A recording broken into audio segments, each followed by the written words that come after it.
pretty tasty. When was the last time you had a margarita, Cody? Sometime last week. Not that long ago. What about you? I think the last time you and I hung out. I do like to partake in the margaritas. Yes, you do. We haven't... Well, we did record. We did one at my studio with Steven before I left. And I didn't put that one out. And then we did one on your show. Mm-hmm. But this is the first time that we've done this since the first time, which was in October of 21? October 17th. October 7th. Today's the 17th. Did you know that? You probably did. Mm-hmm. Yeah, you probably did. So this is cool. This is the new spot in the Pearl District. In Portland. In Portland. It sounds pretty glamorous. There's still homeless people all around. There's still broken glass everywhere. So it's cool. Don't get me wrong. We had the other spot on Division and 30th, which was really cool. But our management company really sucked. And they were incapable of doing all the stuff that we asked them to do. And then... They just were on their own agenda. They didn't give a shit about us. I think they're too big and they had too many... Properties? Things. Yeah. I don't know. I just don't think it was a priority for them. No, it wasn't. And then you got... Assaulted in the hallway. Mm-hmm. And it was on camera and you sent it to them and they're like, meh. Yeah. But they allowed it to happen with somebody else in the building too. And they got their teeth knocked out. So that should have been my first sign. Since they didn't do anything for him, they certainly weren't going to do anything for me. I thought maybe because I was female, because there was other female business owners in the building. But nope, they didn't give a shit. Well, they had what? 1, 2, 3 break-ins and then... No, 8. 8 on our same floor, right? Yeah. Yeah. So yeah, when we were there... Almost every single suite had been broken into. Yeah. And the doors could easily be opened. And then... we put a deadbolt. We put a deadbolt in. You paid for it. It was like, what, $300? Like $400. Yeah. And they refused to pay for it. Mm-hmm. And then they wanted you to leave it in there when we left. Well, you're not going to leave a hole in the door. Well, you could. You paid for the deadbolt. You should be able to take it if you want to. The whole thing was ridiculous. That's what I'm getting at. Yes. So yeah, then we didn't have that for almost a year. Mm-hmm. And now we're here. A year next month. A year next... October. Yeah. Yeah.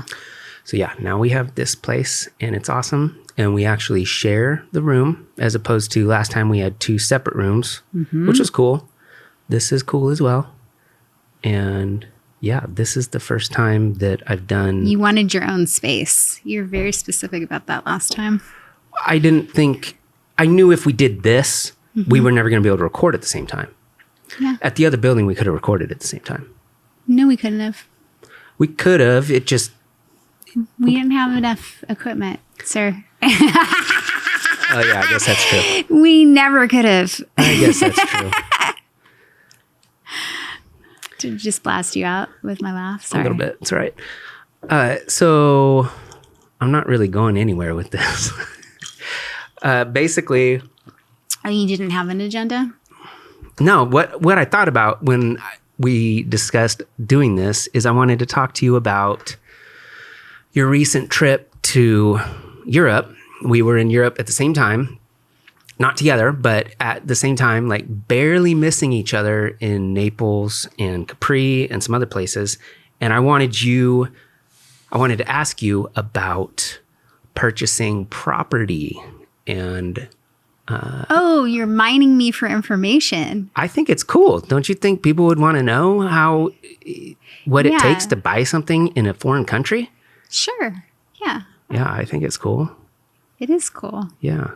So you decided that you wanted to try to purchase land or a building in Italy because you found out that you could buy property for €1, right? No, that is not why. Okay, so go ahead. Okay. So 20 years ago with my ex-husband, I traveled to Italy for the very first time. Probably actually almost 25 years ago. And the very first day or morning after I had been in Rome made me cry the very first time I went when I saw the Colosseum. And it was, at the time of my life, very confusing to me why it would have such a profound impact. It didn't occur to me that maybe, through a past life, I had spent some time there, and maybe that's why it feels like home. But very powerful experience. And the next morning, I was trying to think of a way to live there full time, even all the way back then. And I did some brainstorming, but at the time I was much younger and I didn't have the skill set to work overseas, and online stuff wasn't available yet. So I, jokingly was ready to have my mom pack up all my shit and move me all the way over there with just ship my daughter. But it didn't work. And so it would have been really easy for my ex-husband to help me with this dream. He was Italian. He had family in northern Italy. He spent summers there every year through high school. And he spoke the language, so did his sister. But it was never important to him. And I even at one point had a foreign exchange student. I love Italy. I've always loved Italy for years. And I would say maybe 10 years ago, when Instagram really started to become super popular, I started seeing all of the islands off the coast of Italy. And I hadn't had my foreign exchange student yet. She came a couple of years later. So 8 years ago, I had somebody from Lake Como live with me who was 16 at the time. And she was in high school, and I was essentially her second mom for a year. And then at the very end of that year, my daughter flew there and stayed with her family for, I think, a couple of weeks. And then I came over and I stayed with her family for a week. And then I took both girls and I drove them all the way down Italy. But we didn't make it as far as I wanted to go, and I wanted to go to those islands. We had a lot of shit, but we didn't make it out to those islands. I was super bummed. And I had 2 high school students who had absolutely no interest in getting on a bunch of ferries and going out to islands they'd never heard of.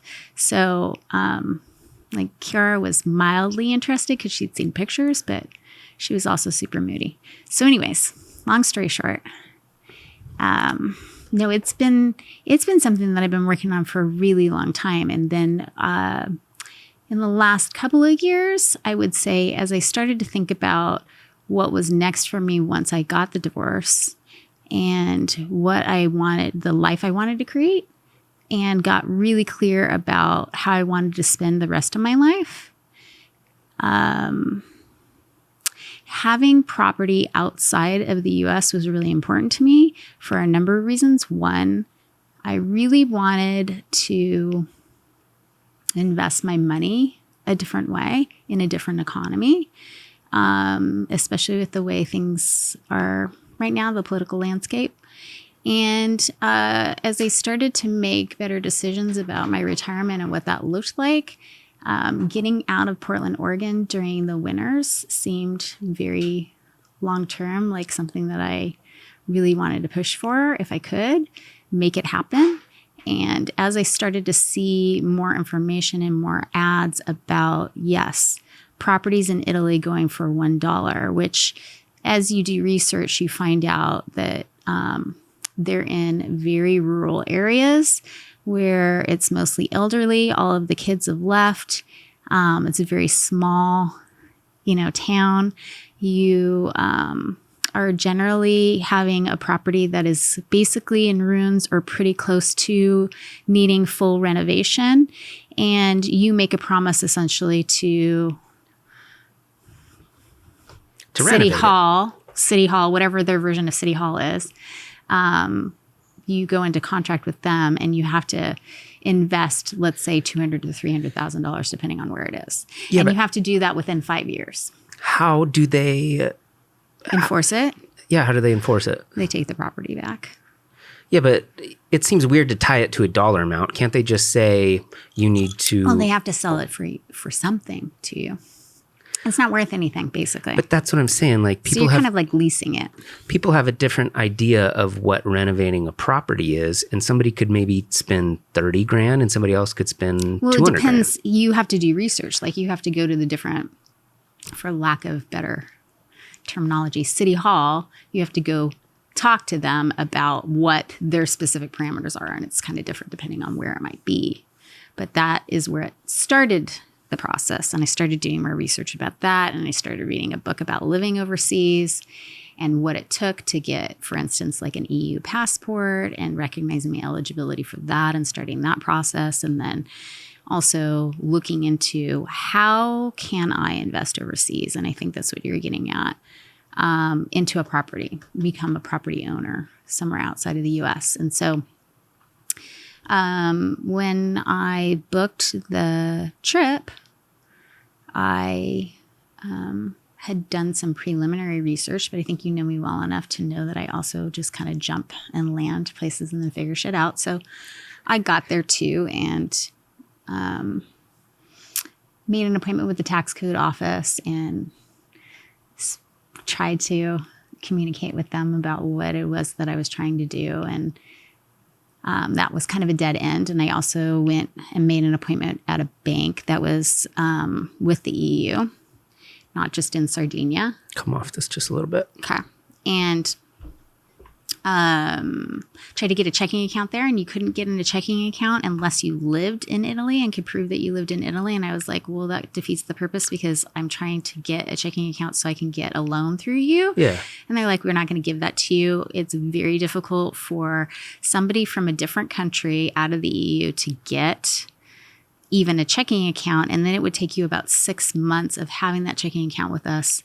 And it would be very, very difficult circumstances for you to overcome. Do you think they do that to try to keep foreigners from taking advantage of the situation? Like, would they rather just have locals do it? I don't know what their rationale is for that in particular. And that was one bank. Now, I looked at the coast of Sardinia on purpose. Sardinia was something that I'd had my eye on for quite a while, and it has a blue zone, and the way of life is very, very different. There's definitely some rural areas, but there's also some very wealthy areas.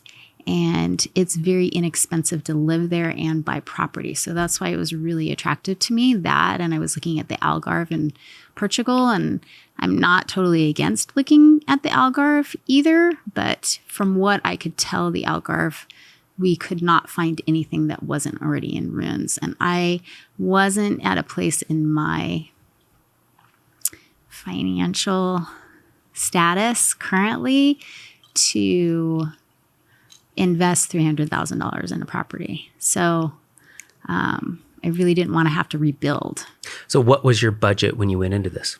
My budget was my plan was to put down 20%.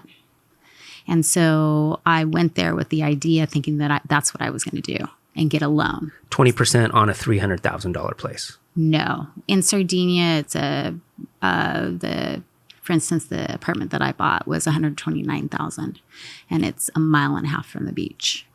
So, and it's an hour from an international airport, and it's about 30 minutes from an international port that you could take ferries to Corsica or fly to France. And so for everybody that's watching, I got this map up right now, and we're looking at Sardinia. And then Corsica is up here. So Santa Teresa Gaiera at the very top to the right, all the way to the right. Oh, Well, you made it too big now, but... Well, maybe I'll just pop it in. What is the actual town? No, so you have it right there. It's Valledoria. But right...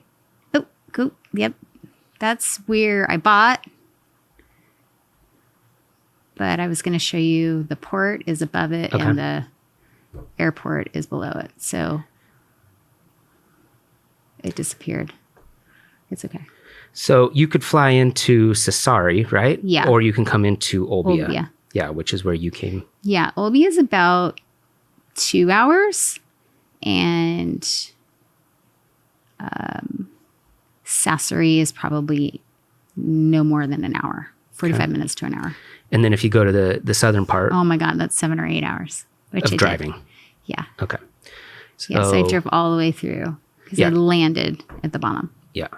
And I looked at properties to the left and right of that, and there's some beautiful areas, and they're older communities, and they've been around much longer. Up in the north, Olbia is really hot right now. So there's a lot of construction up there. And then there's a lot of construction where I bought as well.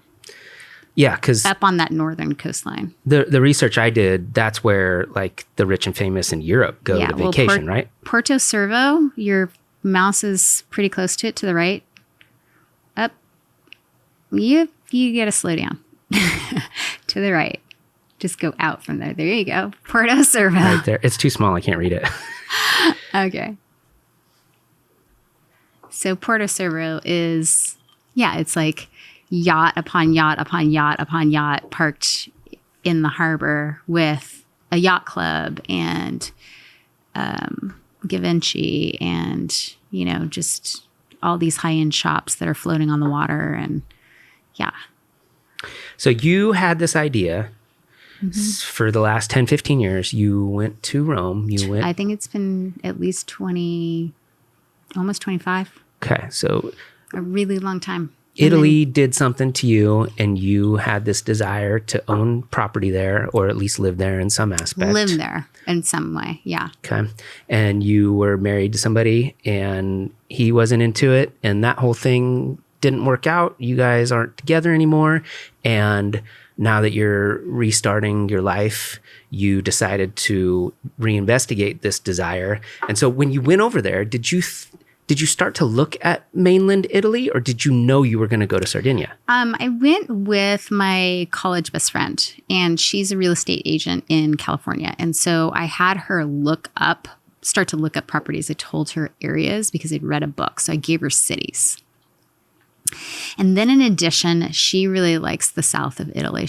Her whole entire family's from there. She's Italian. And so she really started to put her input in, and she's like, you should look down by Palermo. And I wasn't feeling it, but I was like, I'm open to it. So she looked up some properties down in Palermo too, which she just, from her experience, she felt would be a great destination city for people because Pompeii is right there. A lot of people want to go to the, not Pompeii, the Amalfi Coast, which is right above it. And so... You're talking about, you said Palermo. You're talking about Naples? No, Palermo. You mean Salerno? Nope. Palermo. Palermo's way down. in Sicily. Yeah, way down. Yeah, but that's not where Pompeii is. No.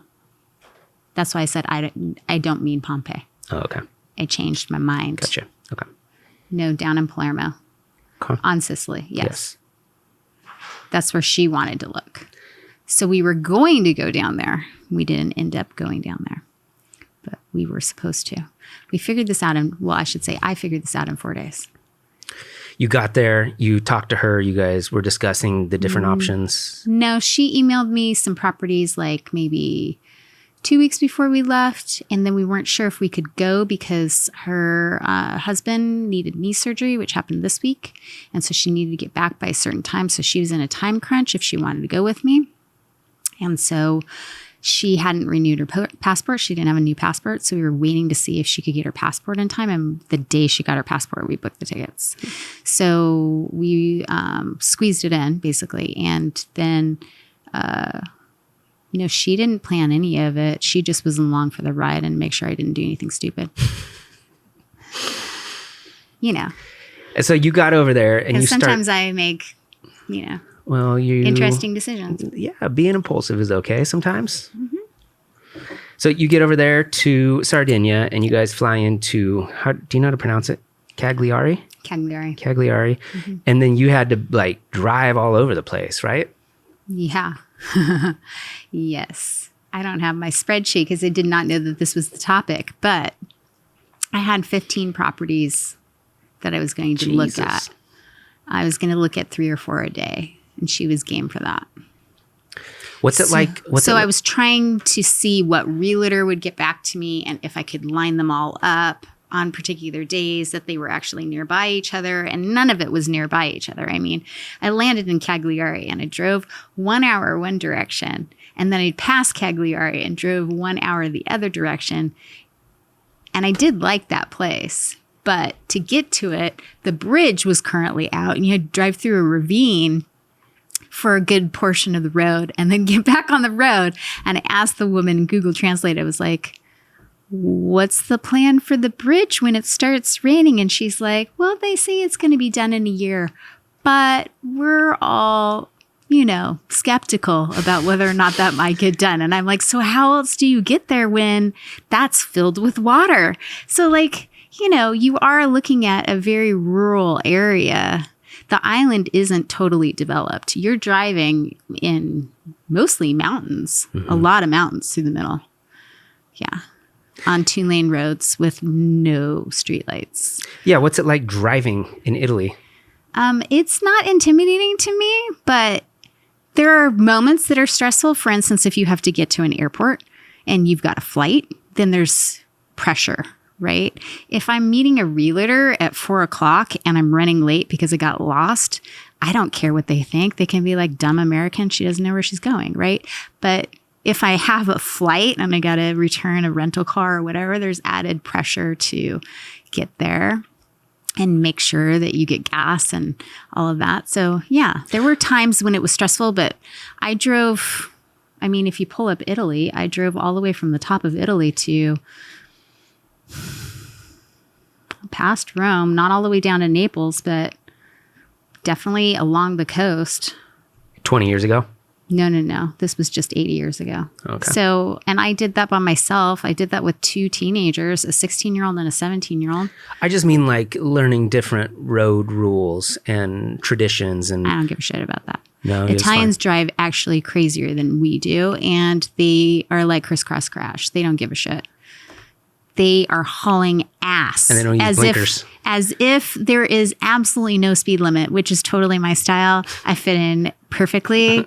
If anything, they were driving on my ass and I wasn't going fast enough and I was in the fast lane. So that's saying a lot because I come from California and I like to speed. So people were hauling ass. Like it was the Autobahn going through the middle of Sardinia. It was fucking bananas. I think at one point, because Jules can convert because she lived in Europe. And so she was telling me like kilometers. I can't fucking sit there and do that. I'd have to look it up. But she was telling me that I was going like 95 and people were like on my ass. Like, get the fuck out of my way. I want to go faster than this. They, in the experience I have being in traffic in Italy, they are way more respectful on if you are going to go the speed limit or slower, you stay in the right lane. Everybody that's in the left lane is going to pass. So they're really good at getting out of the fast lane. And for the most part, Americans don't do that. Americans just drive in whatever lane they want to. Portland doesn't do that. Portland doesn't give a fuck. The people here in Portland drive in the fast lane and they're not even driving the speed limit sometimes. And I'm like, go. Yeah. No one here is in a hurry. Very few people, unless they're Californians. You can always tell when someone from out of the state is driving here. Yeah, you just look at their license plate. Or even if they have a Portland license plate, an Oregon license plate like I do, you still could tell I'm not from here. You drive like you're from here. No offense. I have Progressive monitoring my activities, so my car insurance is lower. Why is that, Cody? Because I had some situations in the last few years. So I got to get all the discounts I can. So yes, I do drive. 3 kids. I drive very slow. So once once Progressive continues to give me that rate and they stop monitoring what I'm doing, then I'll be fast again. Have they told you when? When it comes up in November, I hate having that thing on there, so I'm going to drop it. It's like wearing no an ankle bracelet. Yeah, it sucks. Yeah, it's like having the government in the passenger seat with you, just staring at you the whole time. Yeah. I don't like it. Okay, so you were driving around, you had a list of places you were going to go see, and when you finally made it up to, what was it called? Valledoria, I think it means something about peace. Really? Yeah. You can look it up. Okay. When you got there... Like Town of Peace, I want to say. We looked it up. Okay. Or Peaceful Town or something. You discovered a company who... Oh, a construction company. Yeah, so what was their deal? So I walked in, and this cute Russian, who I didn't know was Russian, woman, comes out in high heels and a dress similar to one I'm wearing. And she's like dressed to the hilt. And she's like, "Hi, Andrea," in her cute little Italian accent. And she brings me in, and their office is like, you know, all built out in marble as I walk in. And she sits me down and she pulls up, she's got a monitor that's like that big, and she pulls up a, presentation, and she shows me, all of the different properties, and, she shows me what the inside's going to look like because they've already built one. And she's like the most organized person I've worked with the entire time, and most professional. In that country or ever? No, so far out of I think I was on like 8 properties by that point. I hear what you're saying. And so she fell in love. She came to Italy, similar to me. She came to Sardinia, and in 2016, and she fell in love with it. And so she went back to Russia, packed up all her shit, and moved there. And she's been there ever since. And now she dates somebody whose parents live in LA, bought property from the same contractor, and the son found her on Instagram.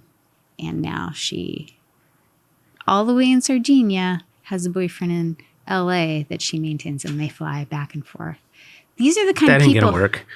These are the kind of people that live in Sardinia. But either way, it's like it's very European.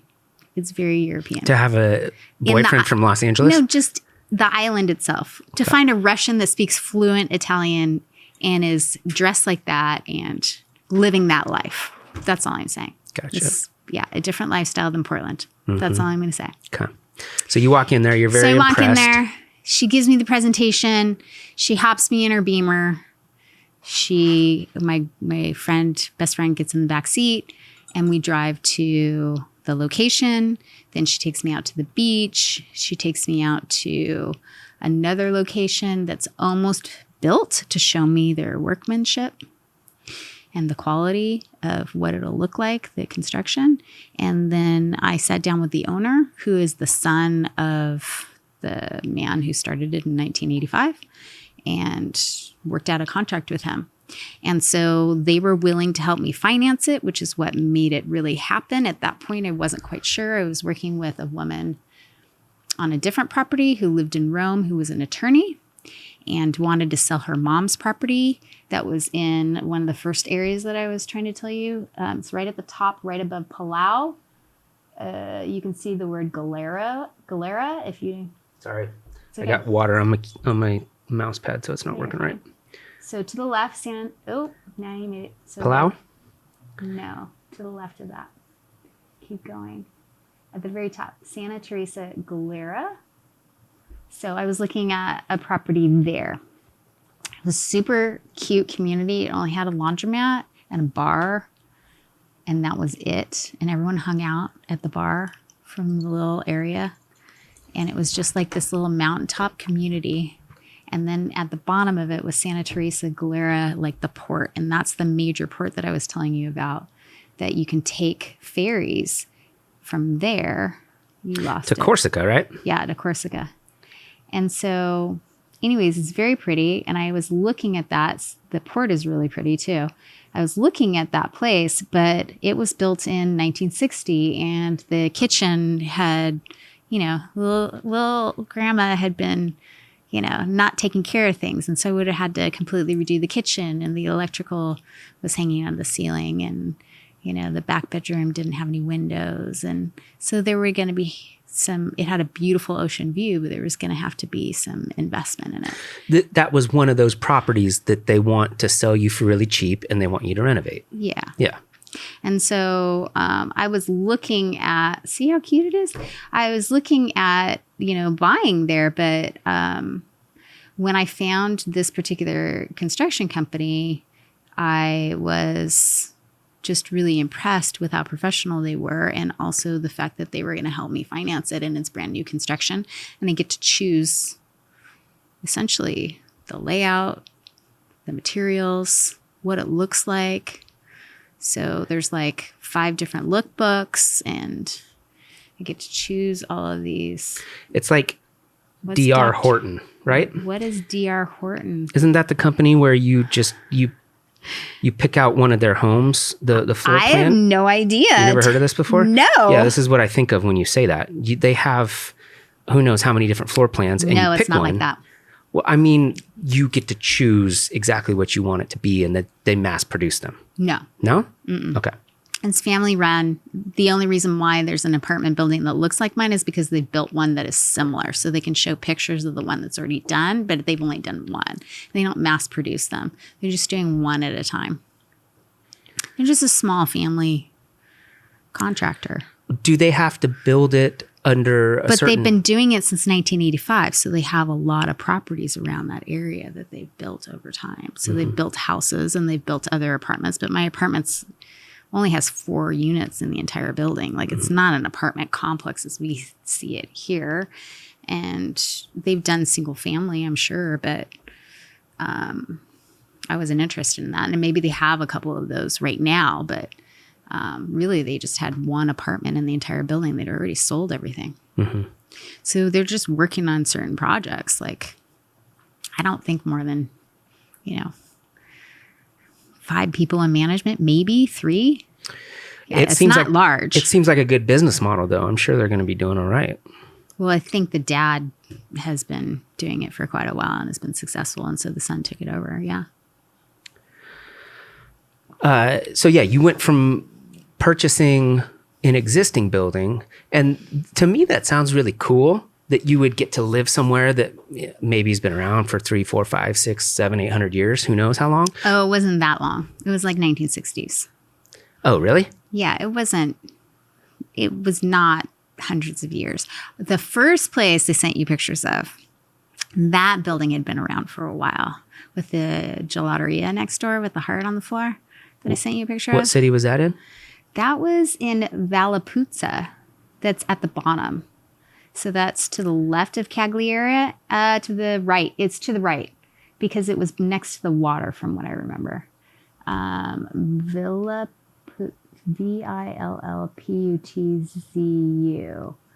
So somewhere over here in this area. Probably higher than that is my guess. Yeah, so what I'm saying is it would be... Oh, there it is. See it? Right at the top. Above Maravera. Yeah, right there. Yeah, that seems cool and fascinating because... That was the ravine one. You would be in something that existed, but then they had renovated it. So it was actually new construction on the inside. Okay. Yeah, I'm just thinking about all the electrical... But they ran out of money, so it wasn't completely finished. All of the electrical and the plumbing, like all that stuff could be expensive. A serious problem. Yeah, or a problem. Yeah. Yeah, and it's Italy. Like, I'm not saying they're not capable of building, but they do they're on a very different timeline. There's going to be delays guaranteed, right? It's not going to be as fast. We build apartments in 6 months. I'm sure there will be delays. I'm sure they say it's a year and it'll probably take 1.5 years or something like that. And don't they have to deliver by a certain time though if you sign a contract? They do. Yeah. They do, but yeah, because what could I actually do? I don't know if they're in default. I live over here, so it's not like I'd be like, getting on a plane and coming over to their office every day, bugging them about the fact that they're late. Yeah. Isn't it challenging for them to get materials too? No. No? No. They mine marble from the middle of Sardinia, and they use that on their stairwells. And no, they have no problem getting materials. They don't build the house out of wood though, right? Don't they build? No, they build it out of cement brick. Yeah. So they're way ahead of us. They don't use wood at all. Well, I think the reason that America has used wood for so long is because there's so much timber. Well, there was. Well, yeah. So much timber, you mean? Mm-hmm. Yeah. Yeah, it's pretty interesting how they do that, though. They just basically put cinder blocks out and then cover them. They're not cinder blocks. They're much like thicker, and there's no holes in them. It's like a cement brick, like a solid cement brick that they're laying. So did they show you what they're going to use? They show you the process? I walked into, they had already broke ground. They broke ground 2 weeks before I got there. So they just started construction on that building. On yours? Yeah. Oh, okay. Yeah, no, I went to the location. That's the first place she took me. Okay. So I walked through the first floor, and it had walls up, but it didn't have a ceiling or... Yeah, but I thought you said that you were going to pick out your floor plan. How could you do that if they already started? Because they're building the building right now. So I can turn to them and say, can I put 2 bathrooms in here instead of 1? Or can you make this room smaller and put a closet there? Or there's flexibility in the build is what I mean. I can't just be like, oh, I want the kitchen over here and the bedroom over there. They have a floor plan, but there's some flexibility on what that looks like. I see.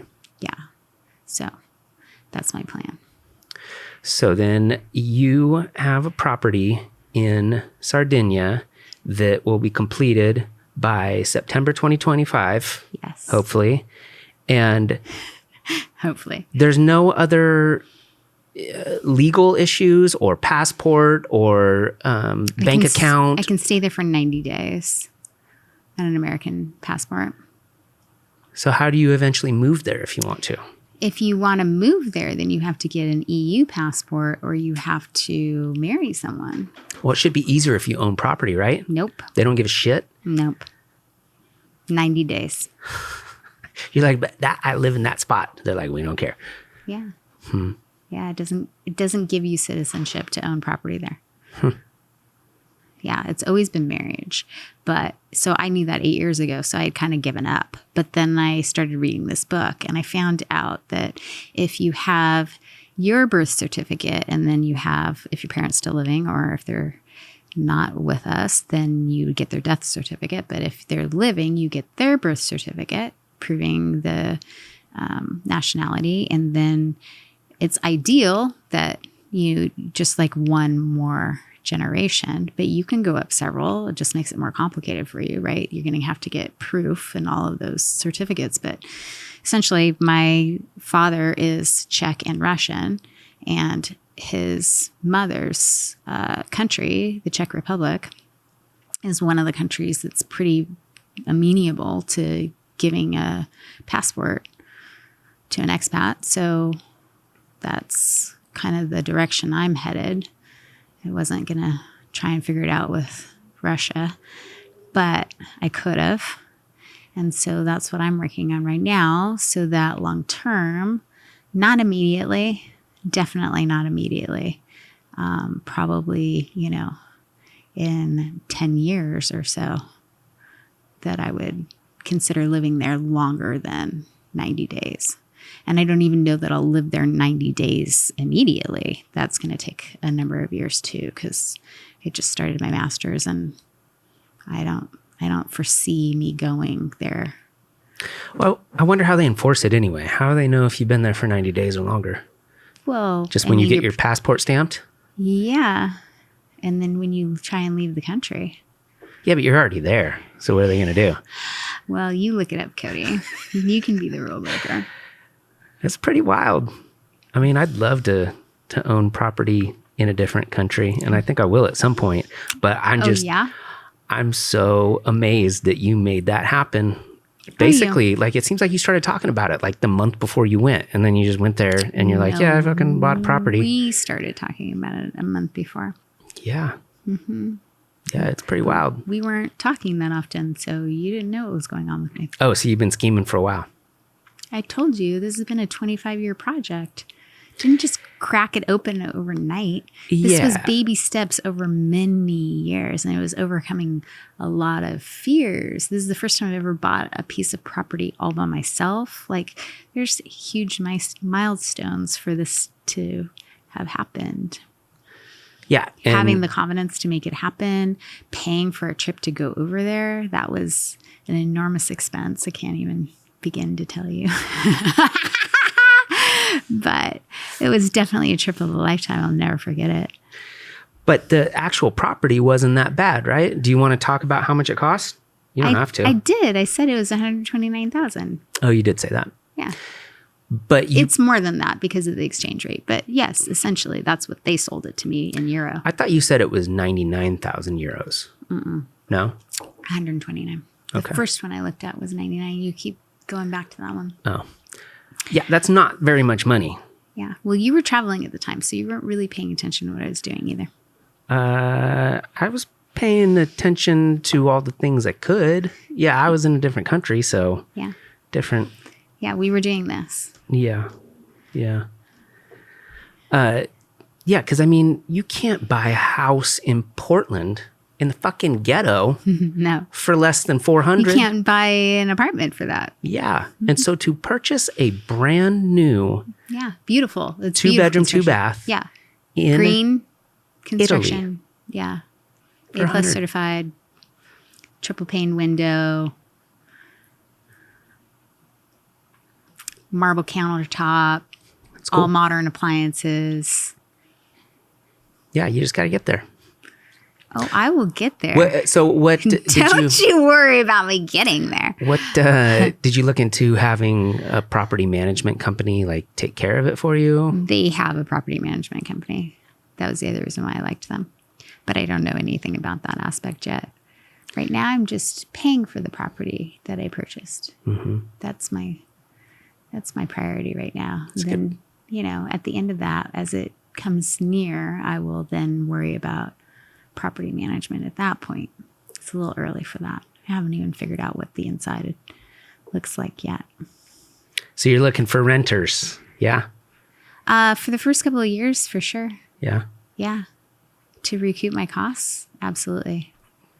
Yeah, because it's an investment. Mm-hmm. You're going to be a landlord to an Italian guy. I'm an investment. I invest in myself. Yeah. Yeah.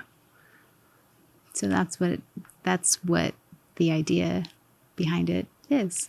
Yeah. Would you buy another one? In Sardinia? Yeah. Yes. Yeah. If the contractor that I talked to in Maria, which is over by Olbia, and it's a very, very wealthy community right above Olbia, right below it. If they get back to me and tell me that they start building 1-bedrooms again, like the one that I stayed in, they were building a 3-bedroom. They'd built 1-bedroom, 1-bedroom, and then a 3-bedroom, and they were working on the 3-bedroom. And they had some apartments, but she was super sweet, but she was like, I have no idea how to make this happen for you. Like, you're going to have to get a loan in the US and then finance your purchase here. I have no idea how to help you. Well, the other company could figure it out. Yeah, because they've been doing it since 1985. So then I got back to her and shared what I figured out. So I said, if you ever start building, they didn't have any properties. They were building in Olbia, but besides that 3-bedroom, they hadn't been building in that little community, but that community is really pretty. Yeah, I would. I mean, I can't tell the future, but certainly if I have the financial ability to invest in the real estate, I absolutely will. Yeah. So when you finally retire, whatever that means, you think you're going to end up there? Is that your your end home, your forever home? No, that's not my forever home. Okay. No, that's definitely not my forever home. But it's a place that I would be at pretty frequently or often or for periods of time for sure. Where's your forever home? Well, theoretically, I already own one here in Portland. Yeah, but you're not going to live there. For the rest of my life? I doubt that. No, I doubt that I will. I think that's also an investment piece of property. Yeah, so where are you going to end up? I haven't decided. Vegas? It's funny because at a different time in my life, I almost purchased property in Vegas. Yeah, we were trying to figure that out too at one point. It was a good spot to buy 10 years ago, 15 years ago. Yeah. Right after the recession. I think it was a great spot. Yep, that's when we were thinking about it. Yeah. Mm-hmm. We still had a young daughter though, and kids are expensive. Mm-hmm. You know about that. Yeah, times 3. Yeah. Yes, you do. I've been looking at places in Mexico. Mm-hmm. And I gotta talk to some people and do some more reading, but they have some weird situations involving the government and certain areas you can buy. Yes. And so I need to figure that out because I think it'd be really awesome to buy land like down by Cabo. Mm-hmm. Maybe an hour outside of town so it wouldn't be as expensive, but it's so cheap. In Baja. Mm-hmm. Yeah.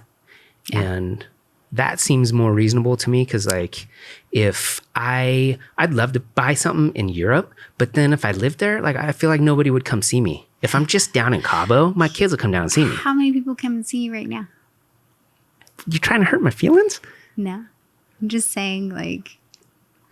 No, what I'm saying is people are more likely to visit you if you live on this side. Like this is where all my family is. Fantasy. Fantasy of what? Which part? How many people are going to come and visit you? I mean, you're going off of like your parents who go down to Mexico and then have everyone come and visit them. And that's your experience of it. But so you're assuming that like your mom and your dad would come down and then your kids would come down. And I'm mainly talking about my kids and their spouses and their kids. Assuming that they have spouses and they have kids. Out of 3 of them, one of them probably will. Someone might. Yeah. Mm-hmm. Yeah, I'm just saying... I've been talking to... But then they may be just like your friends who never make plans and never go anywhere. Maybe they never want to leave Gresham because that's just who they are, what they like, and they don't have any aspirations to travel like you. Maybe they're not as adventurous. So you're saying if I get a place in Cabo, then I have to come back here to see my kids and everybody? I mean, doesn't your Uncle Greg fly back to the mainland to come see his family here? He moved to Hawaii to be next to his family. He did. Yeah. But at a certain point, he lived in Italy, nowhere near his family. True. And how many people visited him? I you did. And your mom. Yeah. So, I think one of his daughters came out. Yeah. Yeah. But my point is like, that's not the point of getting the property. The point of getting the property is not so that other people can visit you. The point of getting the property is where do you want to spend your time? Yes, I get that. But what I was saying is like, you got to figure out where you're going to end up. And yeah. Do you? I'm saying ideally. Do you have to figure that out? Ideally, I own 3 places by the time I retire and then I can go wherever I want to. But like one of those is probably going to be. Aspirations to have 3 additional houses besides. Yeah. Yeah. I want to own property for sure. This is the best thing to invest in. Is it only goes up. If the value of your home goes down long term, we're all screwed. That means the world's over. Seriously. Like, property's the only thing that will continue to go up in value. If we're still doing this as a society, that's the only thing. Maybe not the only thing, but it is, in my mind, guaranteed to always continue to rise. So yes, if you can own more than one house, you totally should. Because then when you're 70, if you need to offload a house, there's $1 million right there. You can chill. You can go do whatever. Get some snowmobiles and some jet skis and stuff. Cruise. Snowmobiles on the beach? Wherever you want to go. I'm going to tell you what to do. No, but what I'm saying is you have to decide which spot is going to be your main spot. And I don't know because I'm not old yet, but I feel like when you get there, You probably just You're want not to. young either. I know. But I'm saying, all you want to do when you get old is hang out with people you care about. What is old, by the way? I'm saying when you don't have. What is old? Your parents' age? You don't have to rely on working a job and getting income. That is old. That's old. So retirement is old for you. What if you could retire next year? Would then you be old? What if you figured out a way to retire next year? You never had to walk into Meyer Pro ever again, and you just could do whatever you wanted. Would that make you old? Okay, I see what you're doing. I'm just trying to get you to think differently. All I'm saying is old is a matter of perception. So I bet if you asked your parents if they felt they were old, I mean, maybe your dad did when he got knee replacement surgery or whatever, but he probably doesn't see himself as that old. But you do, because he's older than you. But when you get to be 60, it's not going to feel old at all. Okay, maybe I'm using the wrong word. What I'm trying to explain is that when you reach the point where you're not involved with raising your kids and going to a job every day. You're done with. Maybe you work for the rest of your life. I mean, hopefully not. Isn't that the goal? Aren't you trying to make enough money? Depends on what you do. Maybe you love what you do and you don't mind doing it a couple hours. And you don't really need the income, but you do it because you still like doing it, and it keeps you active and it keeps you engaged and it teaches you things and you're still learning. Mm-hmm. Like the fact that I want to go into therapy, right, in a more intensive way, I don't see myself just never doing that. I mean, I don't know that I'll be 80 and doing it, but I see myself doing it for a while. And I see myself doing it less hours for sure over time, but I don't know that I would completely stop helping people. Okay. Because that's just who I am and I love doing it. But maybe there's a point where I don't give a shit and I just lay on the beach all day. But after 365 days of that might be kind of not engaging, right? So I guess it depends on how you want to build your life.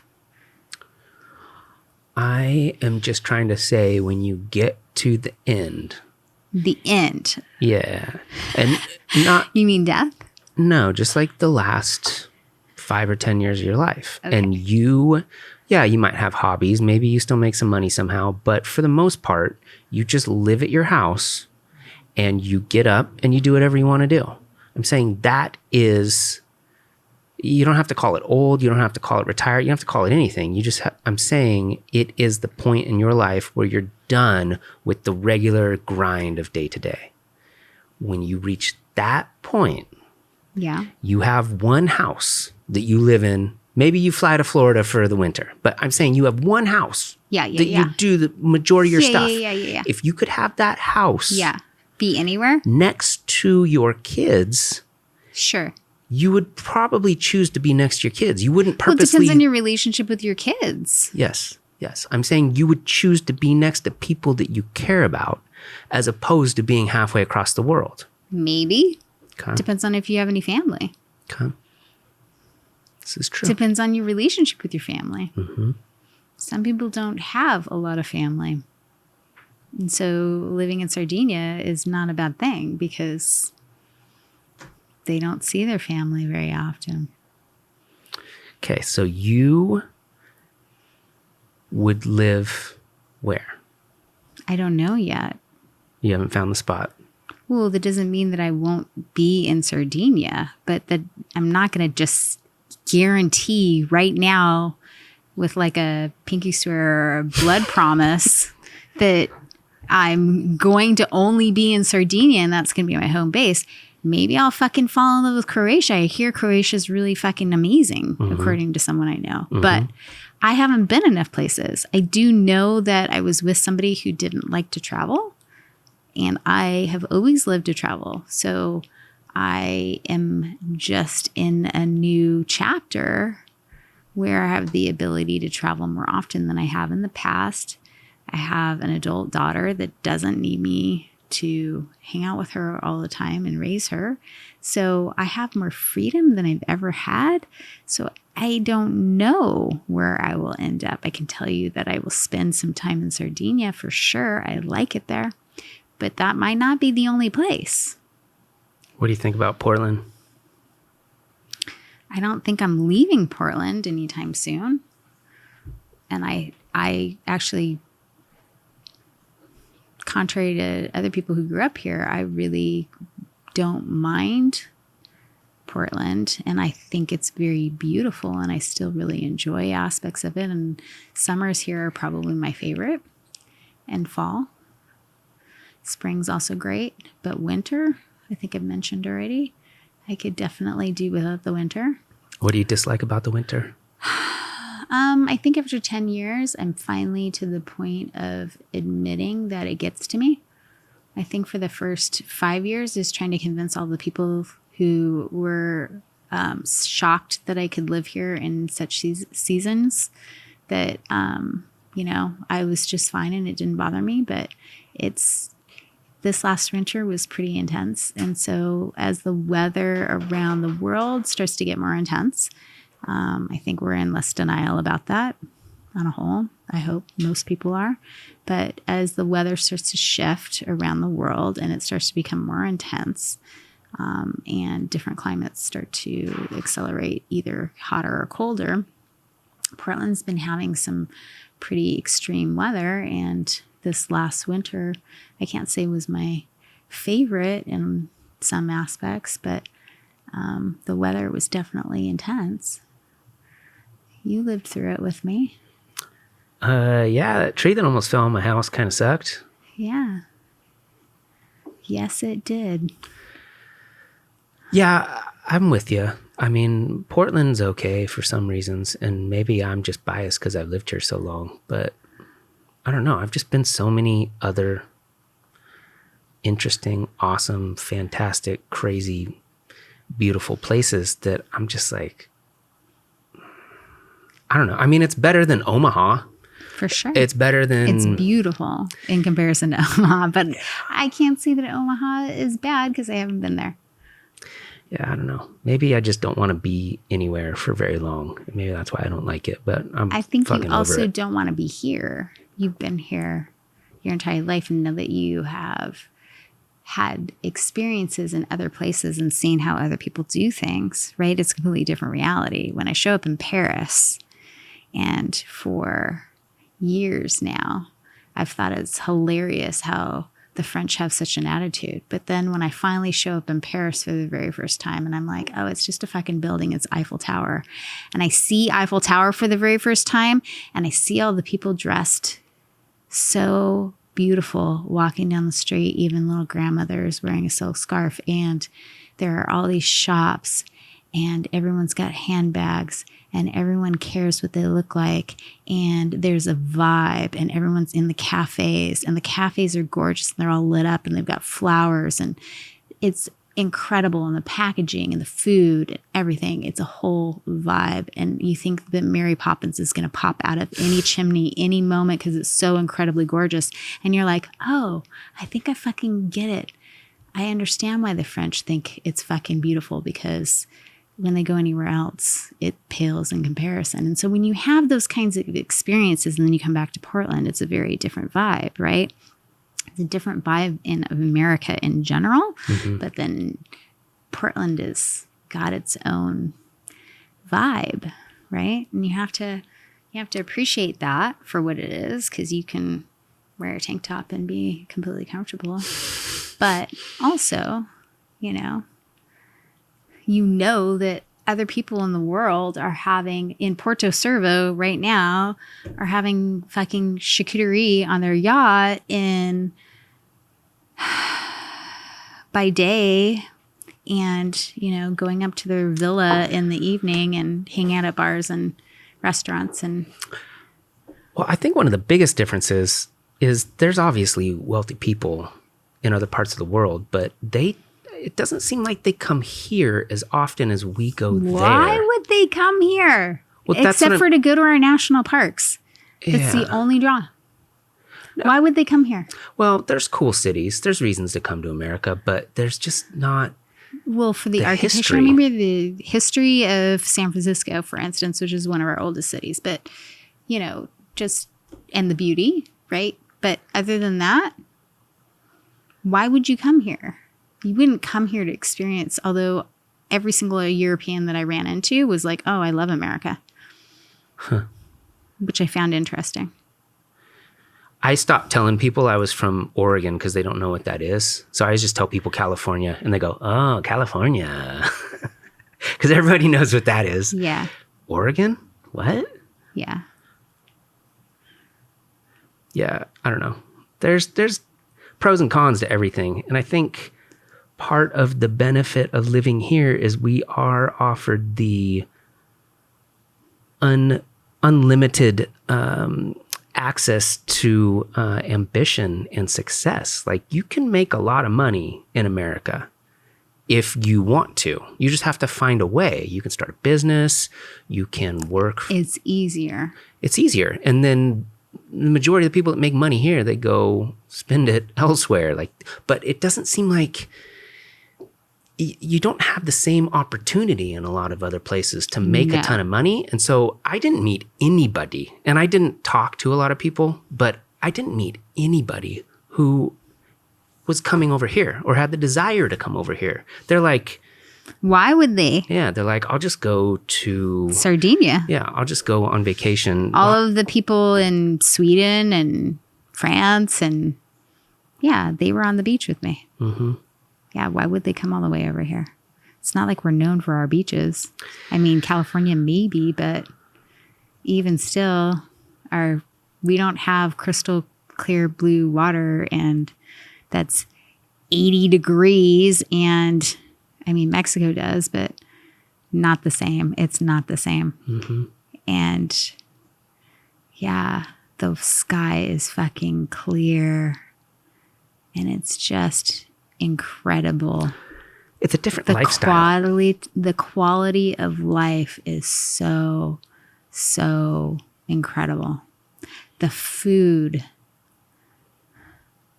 is laughing because I brought home cookies and chocolates and all kinds of stuff, and I had a friend over yesterday, and she translated the ingredients off of the back of the cookies, and we were cracking up at the ingredients, right? Like, it said real butter and fresh eggs, and like there was no preservatives, and they were packaged cookies. Mm-hmm.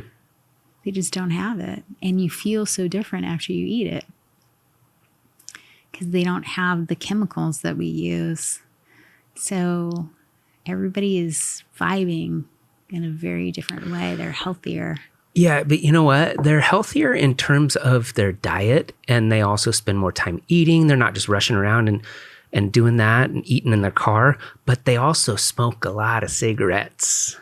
Everyone smokes in Europe, which what's hilarious is I didn't see that many people that smoke. Seriously? Yeah. Oh my God. You just love to smoke. It's like Oh, wait. Cody? No, if smoking wasn't bad for you, I'd be smoking a cigarette right now. I fucking love smoking. But when I'm over there, and it's like when you smoke here, people look at you like you're gross. Like you are gross. Well,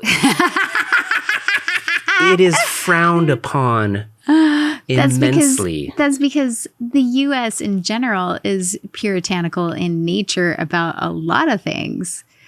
I mean, how Europeans view sex is completely different than how we view sex, too. True. How they view marriage, how they view affairs, how they view a lot of things is very different. We're very uptight here. How we raise our kids is very uptight here. But although when we go on vacation, this is confirmation, because the guy that was the captain of the boat when we were in Capri was telling me that one thing about Americans that's different than anyone that is in Europe is we know how to relax when we go on vacation.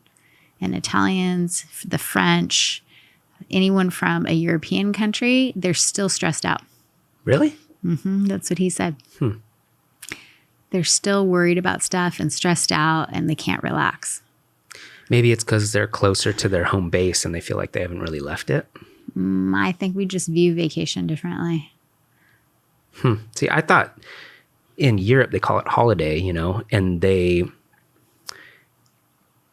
some areas they'll take all of August off. Yeah. And so it seems like they could relax, but maybe not. It's weird. I think they look at vacation differently than we do. Well, the type of person that's going to go all the way over there for a vacation is different than somebody here who would just go to the coast or would just go to Disneyland or would just go to Florida. Like if you're going to go all the way across the Atlantic, that takes a certain type of mindset. And I'm not saying it's good or bad, but it's just like... It's adventurous. It's a certain type of person who wants to do that. Oh, for sure. Because it takes effort. Yeah. Yeah. It's not easy. From planning trips, it's not easy. Well, it's... How was your pod adventure, by the way, in Naples?